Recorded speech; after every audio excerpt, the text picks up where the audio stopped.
नमो बुद्धाय। देखिए, हम पढ़ रहे हैं एसएचएम अर्थात सिंपल हार्मोनिक मोशन। हमने इसका पार्ट 1 देख लिया था। उसमें हमने ये देखा था कि जो हमारी आवर्ती गति होती है, आवर्ती गति आखिर होती क्या है। इसके अलावा जो हमारा आयाम क्या होता है, हमारी आवृत्ति क्या होती है, और जो हमारा आयाम होता है और जो हमारा दोलन होता है, आयाम और दोलन में आखिर संबंध क्या होता है। वैसे हमारा इस चैप्टर का नाम है सिंपल हार्मोनिक मोशन। लेकिन ये हमने अभी तक ये सिद्ध नहीं किया है कि जो हमारा सिंपल हार्मोनिक मोशन आखिर होता कैसे है। बस हम पढ़ रहे हैं आवर्ती गति। आवर्ती गति में हम नॉर्मली हमने देखा था दोलन गति आखिर होता क्या है। आज हम देखेंगे कि जो हमारा सिंपल हार्मोनिक मोशन है, इसमें हमारा विस्थापन समीकरण क्या होता है, इसके अलावा वेग समीकरण और त्वरण समीकरण होता क्या है। मैंने जस्ट इसके पहले क्लास में आपसे ये कहा था कि अगर आपको नेक्स्ट क्लास में ज्वाइन करना है और आप मतलब पढ़ेंगे भी, तो आपको अवकलन आना चाहिए। जब तक आप अवकलन को नहीं पढ़ रहे हो तब तक इसमें कठिनाई होगी ही होगी, क्योंकि आप जानते हो कि जो अवकलन होता है, अवकलन एक वैकल्पिक विधि होता है। वैसे फिजिक्स में जितने कॉन्सेप्ट होते हैं उनके कुछ ना कुछ रूल होते हैं, उनमें कुछ ना कुछ कंपोनेंट होते हैं, मतलब उसके कुछ पार्ट होते हैं जिसके द्वारा वो फाइंड किया जाता है, जिसमें हमारे साइन थीटा और कॉस थीटा के तहत कंपोनेंट बना के निकाले जाते हैं। लेकिन जो हमारा अवकलन होता है, अवकलन एक वैकल्पिक विधि होता है। वैकल्पिक विधि इसलिए होता है क्योंकि अवकलन ईजी होता है। जब देखिए, मान लीजिए किसी मंजिल तक पहुंचना है, अगर हम सीढ़ी तो है ही, आप सीढ़ी से आराम से जाइए। इसके अलावा अगर आपको सीढ़ी में जाने से तकलीफ हो रही है तो कोई मान लीजिए जहाज वाज उससे उठकर चले जाइए। तो यहाँ पर जो सीढ़ी होती है वह कॉम्पिटेंट निकाल कर किया जाता है, मतलब थोड़ी कठिन होती है। लेकिन वही जो ये हमारा हुआ ना एरोप्लेन, तो एरोप्लेन वहाँ पे हमारा अवकलन हो जाता है। इससे हम इजिली जो हमारा होता है इस वेग त्वरण समीकरण को निकाल लेते हैं। क्योंकि आप जानते हो कि जब हम विस्थापन का अवकलन करते हैं तो हमें वेग की प्राप्ति होती है, और वही जब हम वेग का अवकलन करते हैं तो हमें त्वरण की प्राप्ति होती है। तो इसलिए अवकलन बहुत इंपॉर्टेंट हो जाता है इसके लिए। वैसे फिजिक्स के लिए बिना अवकलन और समाकलन के फिजिक्स पढ़ना बहुत कठिन होता है, तो अवकलन और समाकलन को एकदम बेस बना के पढ़ लीजिए। और जिस दिन अवकलन और समाकलन हो जाएगा, सोच लीजिएगा कि आपका जितना 11th और 12th का फिजिक्स है ना, बहुत ईजी हो जाएगा। ठीक, अब बात करते हैं कि जो हमारा विस्थापन समीकरण, आखिर विस्थापन समीकरण होता क्या है, क्योंकि पढ़ना तो हमें यही है। विस्थापन समीकरण, वेग समीकरण और त्वरण समीकरण क्या होता है। इसके अलावा जो स्प्रिंग का सरल आवर्ती गति होती है, स्प्रिंग पर लगने वाला बल क्या होता है, और सरल लोलक क्या होता है, यही कुछ हमारे मेन पॉइंट्स है। उसके बाद एक पॉइंट और है, ये क्या होता है जो हमारा यल अपन 2πl/g वाला, तो थोड़ा बहुत उसको भी हम देख लेंगे। पहले आवर्तकाल वाला, तो पहले ये देखिए कि का जो हमारा विस्थापन समीकरण होता क्या है। ठीक, मान लीजिए कि ये वृत्तीय पथ है, कोई पिंड है, ये आवर्ती गति कर रहा है। ठीक, मान लीजिए कि ये कोई पथ है जिस पर कोई पिंड आवर्ती गति कर रहा है, ये इसका केंद्र है, ओरिजिन है। देखिए, मान लीजिए कि यहाँ से कोई बिंदु, कोई मतलब कोई कॉम्पिटेंट या फिर कोई जो पिंड है चलना स्टार्ट करता है। कर तो नहीं कर सकते, कर भी कर सकते हैं, कोई बात नहीं। मान लीजिए कि कोई पिंड है, वह बिंदु ए से चलना स्टार्ट करता है। पहला पॉइंट हमारा बिंदु यही होगा। वैसे आप नामकरण करते समय किसी भी अल्फ़ाबेट्स, ये क्या कहते हैं, अल्फ़ाबेट्स या फिर कॉन्सोनेंट को ले सकते हैं। ठीक, देखिए अल्फ़ाबेट मतलब इंग्लिश का किसी भी अल्फ़ाबेट को आप ले सकते हैं। वैसे क ख ग भी ले सकते हैं, लेकिन अलजेब्रा पढ़ते समय हमें अल्फ़ाबेट लेना इजीली लगता है, क्योंकि हमेशा इसे हम लोग पढ़ते हैं। क ख ग इस समय पढ़ना बड़े होकर अच्छा नहीं लगता है, मतलब मुंह में आता ही नहीं, ये समझ लीजिए मुंह में आता ही नहीं है। ठीक, देखिए मान लीजिए कोई पिंड है, ठीक, ये बिंदु ए से चलना स्टार्ट कर दे रहा है। अब ये थीटा कोण बनाते हुए यहाँ पर मान लीजिए किसने थीटा कोण अंतरित किया, और ये t सेकेंड में क्या होता है, ये हमारा म्यू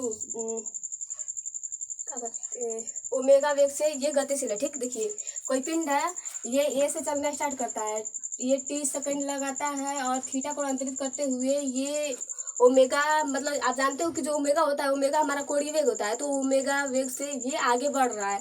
मान लीजिए कि यहाँ पर t सेकंड बाद ये p पॉइंट पर पहुँच गया। इसके अलावा थोड़ा बहुत ये और चला तो यहाँ पर भी इसने कुछ कोण अंतरित किया। मान लीजिए थीटा, यहाँ पर थीटा कोण अंतरित कर दिया, और ये ये बी बिंदु पर चला आया। ठीक, देखिए तो हमें फाइंड करना है कि इसमें विस्थापन इसने कितना किया। हमें निकालना तो ये है ना कि विस्थापन इसने कितना किया। देखिए अगर ये यहाँ पर अगर लंब है, इसका अगर ये पाद है, तो विस्थापन तो इसने इतना ही किया ना। अगर बस आप इस पर, चूंकि देखिए अगर हम इस पार्ट को निकाल दे रहे हो तो इस पार्ट को भी इजीली निकल जाएगा। यहाँ पर हमें एक समकोण त्रिभुज की प्राप्ति होगी। ठीक, अगर हम एक पार्ट को निकाल रहे हैं तो हमें दूसरे पार्ट के भी का इजीली निकल जाएगी। यहाँ पर हमें एक समकोण त्रिभुज की प्राप्ति होगी, क्योंकि आप देख रहे हो कि जो मान लीजिए यहाँ पर ये है, ये जो हमारा पीसी है, ये जो हमारा पीसी है, पीसी का है बीओ पर लंब है, तो हमें यहाँ पर एक समकोण त्रिभुज की प्राप्ति होगी। और यहाँ पर हमें समकोण त्रिभुज की प्राप्ति नहीं हो रही है, तो देखिए यहाँ पर आप देख रहे हो कि एक समकोण त्रिभुज की प्राप्ति हो रही है। जब हमें निकालना है इसी दूरी को, यही तो हमारा विस्थापन है, यही विस्थापन है ना। ये अगर ये पिंड यहाँ से चलना स्टार्ट किया और यहाँ पर पहुँचा है, तो विस्थापन कितना हुआ? विस्थापन तो यही हुआ ना। अच्छा आप लोग ये बताइए कि विस्थापन जानते हो क्या, कि विस्थापन होता क्या है? अगर आपसे कोई पूछे बताइए कि विस्थापन और जो हमारी दूरी होती है, दूरी में अंतर क्या होता है, तो बहुत लोगों को यह नहीं पता होगा। बस आप क्या कहते हैं, आप लोग बस रट लिए होंगे कि किसी भी मार्ग की लंबाई को दूरी कहते हैं, और जो विस्थापन होता है ये प्रारंभिक स्थिति और माइनस अंतिम मतलब अंतिम स्थिति माइनस प्रारंभिक स्थिति होती है। नहीं, विस्थापन वास्तव में ये होता है। देखिए मान लीजिए ना कि आपको कहीं जाना है, ठीक है, देख लीजिए, मान लीजिए कि आपका कोई बीच में तालाब है, ठीक, मान लीजिए कि यहाँ पर कोई तालाब है, ठीक, और आपका घर यहाँ पर है, ये मान लीजिए आपका घर है, ये तालाब है, और यहाँ पर स्कूल है। अब आपको घर से स्कूल आना है, ये बीच में एक बड़ा सा तालाब है, ठीक। अब मान लीजिए कुछ बड़ा यहाँ तक है। अब आपको देखिए ये है, ये पथ मतलब ये सड़क है, ठीक। जो हमारा घर है, घर से स्कूल है, स्कूल के बीच में तालाब है, और तालाब के किनारे से चूंकि क्या है, एक सड़क है, सड़क तो पानी में बनने वाला नहीं बनने वाला है ना, तो क्या है, ये तालाब है, और तालाब के किनारे सड़क है जो हमारे स्कूल तक आता है। तो जो देखिए जो यहाँ पर ना, ये घर से निकल करके इस मार्ग से यहाँ पर आ रहा है स्कूल तक, ये दूरी को तय कर रहा है। लेकिन वहीं जो डायरेक्ट यहाँ से एकदम यहाँ तक ना, वो उसे कहीं से बस एकदम सीधे चला है, तो ये बीच की ये जो दूरी होगी ना, ये हमारा विस्थापन होगा, ये हमारा विस्थापन होगा। तो आप कह सकते हो कि जो दूरी होता है, सबसे न्यूनतम दूरी हमारा विस्थापन होता है, लेकिन दूरी वास्तव में मार्ग की लंबाई होती है। दूरी आप इसे कहोगे, न कि इसे कहोगे, ये हमारा विस्थापन होगा, क्योंकि ये सबसे न्यूनतम दूरी है। वैसे यहाँ पर आप देख रहे हो कि ये जो पिंड चल रहा है, तो ये पूरा यहाँ से स्टार्ट कर रहा है, यहाँ तक जा रहा है, तो ये इसकी दूरी हुई, न कि विस्थापन इसकी न्यूनतम दूरी होगी, यहाँ से यहाँ तक के बीच की क्या होगी, ये दूरी होगी। तो हमें इससे ये फाइंड करना है कि आखिर ये विस्थापन कितना हुआ है, इसे ही हमें फाइंड करना है कि आखिर ये विस्थापन कितना हुआ है। तो अगर आप देखो, अगर आप यहाँ पर, ये तो हमारा थीटा हुआ, कौन बात ना, θ1 हुआ, ठीक। देखिए अगर आप इसे साइन, अगर ये देखिए ये हमारा क्या है, 90 डिग्री है, अगर आप यहाँ पर साइन थीटा ले रहे हो, ठीक, हमें इसी दूरी को फाइंड करना है। यही जो हमारा लंब है, लंब को फाइंड करना है। और आप जानते हो कि जो हमारा लंब और कोण, ये देखिए ये हमारे वृत्त की त्रिज्या है ना, ये इसका ओरिजिन है, मतलब केंद्र है, और ये इसका परिधि पर एक बिंदु है, तो ये हमारा क्या हुआ, ए, अर्थात त्रिज्या को हम आयाम भी कह सकते हैं। ये हमारा क्या है, आयाम, या फिर कह सकते हो त्रिज्या, क्योंकि वृत्त में है तो वृत्त की त्रिज्या है। और वैसे ही क्या होगा, आयाम होगा, क्योंकि यहाँ से गति कर रही है ये पिंड, मान लीजिए मैंने बताया था। देखिए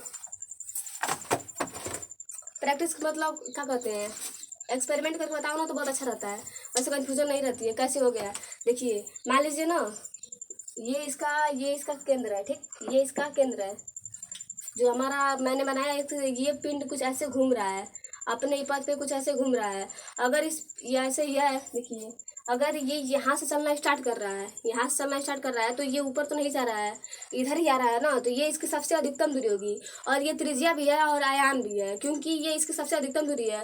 अगर यह सिकुड़ जाता है तो ये अधिकतम दूरी नहीं होती, और ये अधिकतम ऊंचाई भी नहीं होता, लेकिन ये इसकी वास्तविक अधिकतम ऊंचाई है, क्योंकि ये इतना फैल ही सकता है। ये ऊपर नहीं जाएगा, बल्कि अपने ही यहाँ पर वृत्तीय पथ पे गति करेगा, और ये इतनी ही दूरी गति करेगा। ये नहीं है कि ये बढ़ जाएगा, नहीं बढ़ेगा ना, क्योंकि यहाँ पर इसमें बढ़ रहा है, मतलब वास्तव में नहीं बढ़ेगा। ये इसका क्या हो जाएगा, केंद्र हो जाएगा, यहाँ पे इसका केंद्र हो जाएगा, और ये इसकी अधिकतम यही दूरी है। तो ये वृत्त की त्रिज्या भी हुई, और इसके अलावा ये आयाम भी हुआ, इसलिए इसे हम ए से डिनोट करते हैं।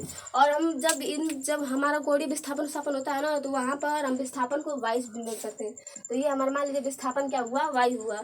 अगर यहाँ पर हम साइन थीटा को फाइंड कर रहे हैं, देखिए ये समझ में मतलब यहाँ पे आपको समझ में आया होगा कि जो हमारा विस्थापन होता है और दूरी आखिर होता क्या है। ओके,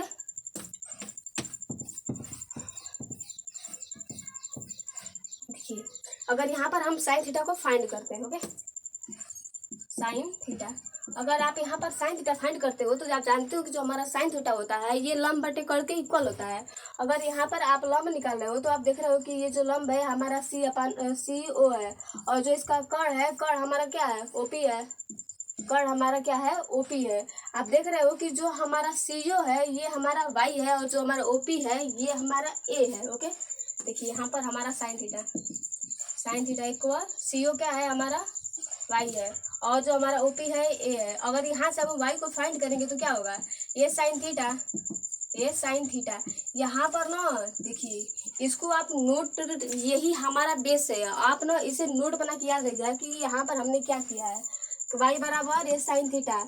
और आप जानते हो कि जो हमारा थीटा होता है, आप जानते हो कि जो हमारा ओमेगा अर्थात हमारा जो कोणीय वेग होता है ये कोणीय विस्थापन बटा समय के इक्वल होता है।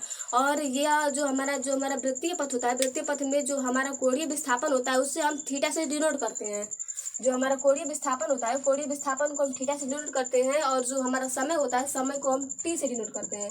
और इसके अलावा ये क्या होता है हमारा ओमेगा मतलब क्या है, हमारा कोणीय वेग, और ये हमारा का हुआ विस्थापन। तो अगर आप यहाँ से कोणीय विस्थापन अर्थात आप यहाँ से अगर आप थीटा को फाइंड करते हैं तो ये ओमेगा इंटू टी के इक्वल आता है,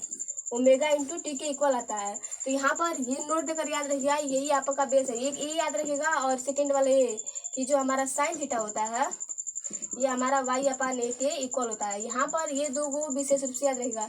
वैसे मार्कर चल नहीं रहा है तो कोई बात नहीं, बस सही से समझिएगा, समझ में आ जाएगा। ठीक, देखिए ये हमारा का हुआ साइन थीटा हमारा y/a है, क्योंकि यहाँ से हमने y को फाइंड किया है तो ये साइन थीटा आया है। इसके अलावा यहाँ पर थीटा बराबर हमने ओमेगा टी रखा है।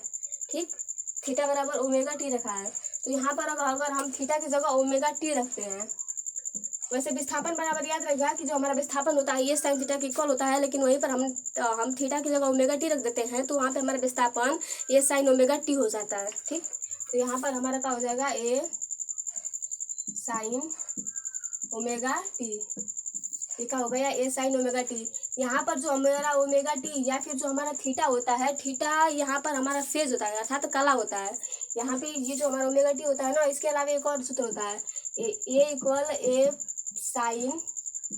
Sine omega T plus five. आप जानते हो कि जो हमारा फाइव होता है, अगर आपने पढ़ा है ना समुच्चय, तो समुच्चय में आपने पढ़ा होगा रिक्त समुच्चय को हम फाइव डिनोट करते हैं। और जो फाइव होता है, फाइव का अर्थ तो कुछ नहीं होता है, फाइव का अर्थ कुछ होता ही नहीं है, क्योंकि फाइव में मतलब जो हमारा फाइव होता है, फाइव में कोई एलिमेंट पाया नहीं जाता, ये रिक्त होता है। तो यहाँ पर जो हमारा यहाँ पर जो ओमेगा टी और जो प्लस फाइव होता है ये हमारे कला को डिनोट करता है। और जो कला होता है यहाँ पर जो वृत्तीय गति होती है और आवर्ती गति या फिर आवर्ती गति होती है, आवर्ती गति में जो हमारा कला होता है, कला किसी पिंड की स्थिति और दिशा को डिनोट करता है। तो यहाँ पर आप देख रहे हो कि क्या है, ओमेगा टी का है, थीटा है, तो थीटा क्या कर रहा है, किसी कर्ण की स्थिति और दिशा को दिखा रहा है कि ये कर्ण है, कर्ण की स्थिति यहाँ है और इसकी दिशा इधर है। तो याद रखेगा कला, यहाँ पर जो हमारा ओमेगा टी होता है, ओमेगा टी कला को डिनोट करता है। और जो कला होता है, कला को इंग्लिश में हम कहते हैं फेज, जो फेज होता है ये पिंड की स्थिति और दिशा को डिनोट करता है, स्थिति और दिशा या फिर गति की दिशा को डिनोट करता है। ठीक, आपसे कोई पूछेगा बताइए कि जो हमारा कला होता है, कला किसको डिनोट करता है, तो आप कहिएगा कि जो हमारा कला होता है, कला स्थिति और दिशा को डिनोट करता है, ये हमारा क्या हुआ, ये हमारा निकल गया किसका समीकरण, हमारे सरल विस्थापन समीकरण हमारा निकल गया, ए साइन ओमेगा टी, y बराबर ए साइन ओमेगा टी। अब हम निकालते हैं हमारा वेग समीकरण। ठीक, यहाँ पर याद रखिएगा, देखिए जो इम्पोर्टेंट है इधर लिख लीजिए, y बराबर हमने निकाल लिया है ए साइन ओमेगा टी, ये हमारा तीसरा फार्मूला। पहला फार्मूला हमारा ये था थीटा बराबर ओमेगा टी, सेकेंड ये था कि जो हमारा साइन थीटा था ये यहाँ पर y/a के इक्वल था। और यहाँ से हमने फाइंड किया कि जो हमारा विस्थापन समीकरण y था ये साइन ओमेगा टी के इक्वल था। अब हम निकालते हैं हमारा वेग समीकरण और त्वरण समीकरण। ये तो मेन है, इसमें काट दो।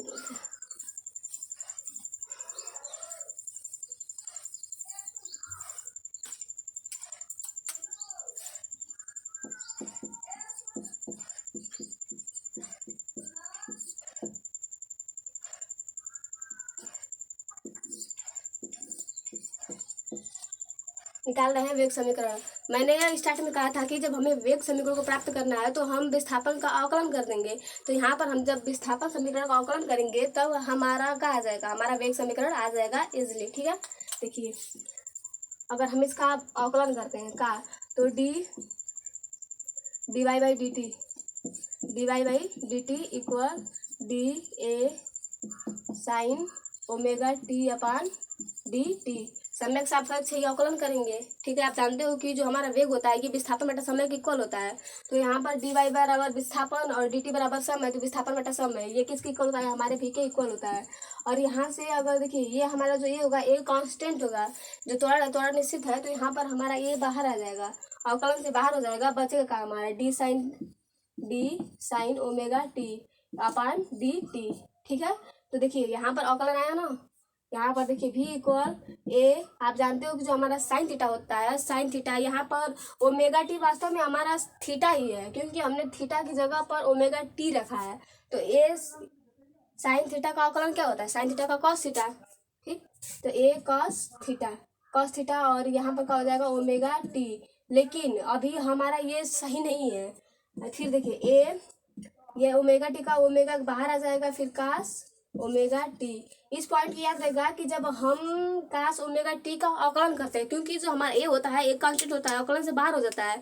लेकिन जब हम साइन ओमेगा टी का अवकलन करते हैं तो पहले एक ओमेगा पहले आ जाता है, उसके बाद साइन की जगह पे कास हो जाता है और ओमेगा टी का ओमेगा टी ही रहता है। तो यहाँ पर हो जाता है ए का ओ, बस यहाँ पर इतना ओमेगा कास ओमेगा टी कुल मिलाकर ए ओमेगा कास ओमेगा टी यहाँ पर हो जाता है। तो इस पॉइंट को याद रखिएगा कि जब हम वेग को फाइंड करते हैं, वेग समीकरण फाइंड करते हैं, तो वहाँ पर हमें ए ओमेगा कास ओमेगा टी की प्राप्ति होती है।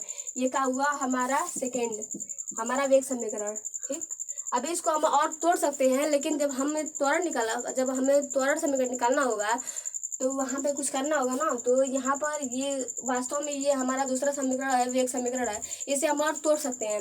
आप जानते हो कि जो हमारा कास थीटा होता है, कास थीटा किसके इक्वल होता है, आप जानते हो कि जो हमारा sine square theta plus cos square theta equal 1 होता है। ज्यामिति में आपने पढ़ा होगा कि जो हमारा sine square theta plus cos square theta equal 1 होता है। लेकिन वहीं पर जो हमारा कास थीटा होता है ये √1 माइनस साइन स्क्वायर थीटा होता है। कैसे, तो देखिए आप जानते हो कि sine square theta plus cos square theta equal 1, अगर यहाँ से आप कास स्क्वायर थीटा करोगे तो 1 माइनस साइन स्क्वायर थीटा। यहाँ से अगर आप केवल कास थीटा निकाल रहे हो तो √1 माइनस साइन स्क्वायर थीटा, ये इसका क्या हो जाता है, पूरा आ जाता है ना, √1 माइनस साइन स्क्वायर थीटा। तो अगर यहाँ पर आप कास थीटा की जगह का 1 माइनस साइन स्क्वायर थीटा रखोगे, ठीक है, देखिए v equal A omega √1 minus sine omega T, 1 minus sine omega T का होल स्क्वायर। ठीक, v equal A omega √1 minus sine square. देखिए यहाँ पर साइन ओमेगा टी किसके इक्वल है, साइन ओमेगा टी जो वास्तव में है ये हमारा साइन थीटा है। तो यहाँ पर जो हमारा साइन थीटा था, साइन थीटा किसके इक्वल, वाई अपन ए के इक्वल है। तो यहाँ पर आप रख दीजिए साइन ओमेगा टी या फिर साइन थीटा इक्वल वाई अपन ए। इसलिए मैंने इस कहा था कि आप यहाँ पर याद रखेगा कि जो हमारा वास्तव में जो साइन थीटा है, साइन ओमेगा थीटा या फिर जो हमारा साइन थीटा है ये वाई अपन ए है, और जो हमारा थीटा है ये ओमेगा इंटू थीटा है, ओमेगा इंटू टी है। यहाँ पर जो थीटा है, थीटा हमारा ओमेगा टी है, तो चाहे हम ओमेगा टी रखें चाहे थीटा रखें, बात एक ही है। तो ये वास्तव में साइन थीटा जो है ये हमारा वाई अपन ए के इक्वल है। ठीक है, तो यहाँ पर देखिए बी इक्वल ए ओमेगा √ यहाँ पर ए स्क्वायर माइनस वाई स्क्वायर, ये हमारा हो जाता है हमारा वास्तविक में वेग समीकरण हमारा क्या प्राप्त हुआ, तो ए ओमेगा √ ए स्क्वायर माइनस वाई स्क्वायर। कैसे, तो यहाँ पर हमने इसको फाइंड कर लिया।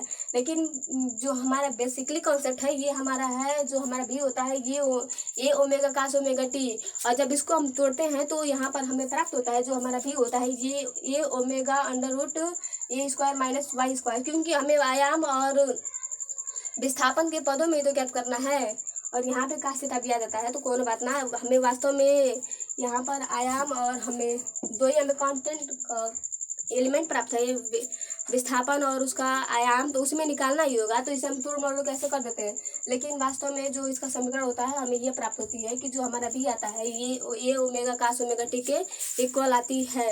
अब हम करते हैं वेग समीकरण हो गया, इसके बाद हम करते हैं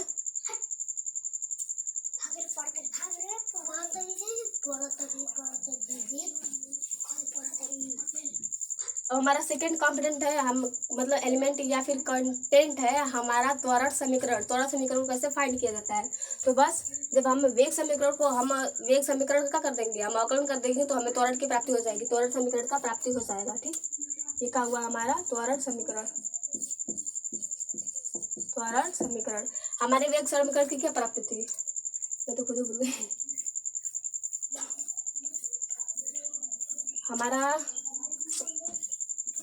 पनिया लग जाता है ना, तो यहाँ पे मार करवा नहीं चलता है, फिसलने लगता है। मतलब इसका जो नहीं होता है काला वाला नीचे वाला जो स्याही होती है, स्याही निकलती ही नहीं है। ठीक है, डायरेक्ट मैं करूँ इसका अवकलन। देखिए ये यहाँ से ये हमारा बाहर आ जाएगा। देखिए v बराबर ये इसका बाहर आ गया, और साइन ओमेगा टी का ओमेगा पहले आ जाएगा, साइन का कॉस हो जाएगा, और ओमेगा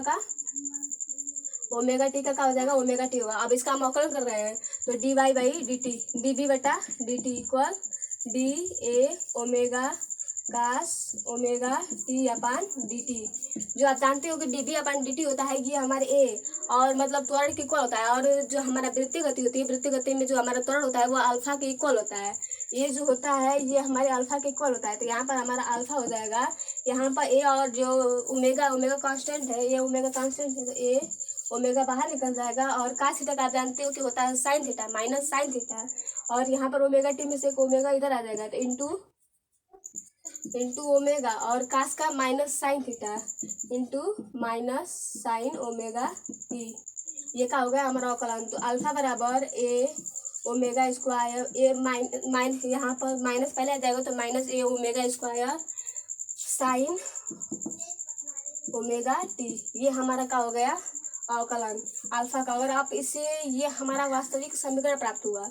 अब इससे आप और तो सकते हो, आप जानते हो कि साइन ओमेगा टी हुआ, या फिर जो हमारा साइन थीटा होता है ये हमारे वाई अपान ए के इक्वल होता है। यहाँ पर वाई अपान ए के इक्वल होता है, तो अल्फा बराबर minus A omega square into y upon A से ए कैंसिल हो गया, तो अल्फा बराबर y omega square into y, या फिर अल्फा बराबर minus omega square into Y.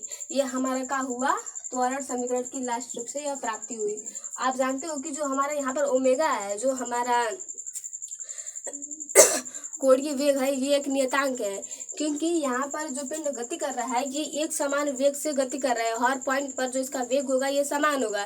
तो यहाँ पर जो हमारा ओमेगा होता है, ओमेगा एक नियतांक होता है। अगर हम ओमेगा को नियतांक मान लें, ठीक है, अगर नहीं वास्तव में यहाँ पर ओमेगा जो होता है, सरलावर्ती गति पढ़ रहे हैं तो सरलावर्ती गति में जो हमारा ओमेगा होता है, अर्थात जो हमारा कोणीय वेग होता है ये नियतांक होता है। इफ ओमेगा इक्वल नियतांक कांस्टेंट नियतांक, तो ये हमारा क्या हो जाएगा, जो हमारा अल्फा होगा ये अनुक्रमानुपाती हो जाएगा माइनस वाई के। और यहाँ पर जो हमारा माइनस चिन्ह होता है, माइनस चिन्ह ये दर्शाता है कि जो विस्थापन है, जो त्वरण है, ये विस्थापन के मतलब विपरीत है। आप देखिए, आप जानते हो कि जो हमारा विस्थापन का होता है, विस्थापन एक आगे बढ़ने की प्रक्रिया होती है, लेकिन वहीं पे जो हमारा त्वरण होता है, त्वरण अपनी मतलब स्थिति के विरोध का परिवर्तन कर रहा है, विरोध करता है। मतलब जो त्वरण होता है ये अपनी स्थिति के परिवर्तन का विरोध करता है। जैसे कि मान लीजिए कि ये बुक है, ठीक, ये क्या है, एक बुक है। अगर मैं इसे आगे घिसका रही हूँ तो ये क्या हुआ, विस्थापन हुआ। लेकिन ये जो ना मतलब इसमें भी एक गति एक ऐसा एलिमेंट कार्य करता है जो अपने हो रहे गति के अपने स्थिति परिवर्तन का विरोध करता है। तो वो क्या होता है, हमारा त्वरण होता है। तो त्वरण क्या होता है, विरोध करता है। तो अगर विस्थापन आगे हो रहा है तो त्वरण पीछे खींच रहा है। अगर यहाँ पे विस्थापन इधर हो रहा है तो जो त्वरण होगा नॉर्मल सी बात नीचे की तरफ से क्या होगा, मतलब कार्य करेगा। तो यहाँ पर जो विस्थापन होता है ये त्वरण के व्युत्क्रमानुपाती मतलब विपरीत दिशा में होता है। तो यहाँ पे जो हमारा माइनस चिन्ह होता है, माइनस चिन्ह इसी दिशा को डिनोट करता है कि जो विस्थापन है ये त्वरण के विपरीत है। ठीक है, तो ये क्या होता है, सरल आवर्ती गति का एक बाउंडेशन होता है कि अगर आपका विस्थापन त्वरण के अनुक्रमानुपाती है, अगर किसी भी आवर्ती गति में आपका विस्थापन त्वरण के अनुक्रमानुपाती है तो वह गति सरल आवर्ती गति होती है। अगर इसके विपरीत, इसके बावजूद अगर कोई आपको अगर यहाँ पर अनुक्रमानुपाती नहीं पा रहे हो कि जो हमारा विस्थापन है ये त्वरण के अनुक्रमानुपाती नहीं है, तो वह गति सरल आवर्ती गति नहीं होती है। तो सरल आवर्ती गति का यही बाउंडेशन होता है कि जो हमारा विस्थापन होता है ये त्वरण के अनुक्रमानुपाती होता है। ठीक है, तो ये हमारा हुआ विस्थापन समीकरण, वेग समीकरण और त्वरण समीकरण।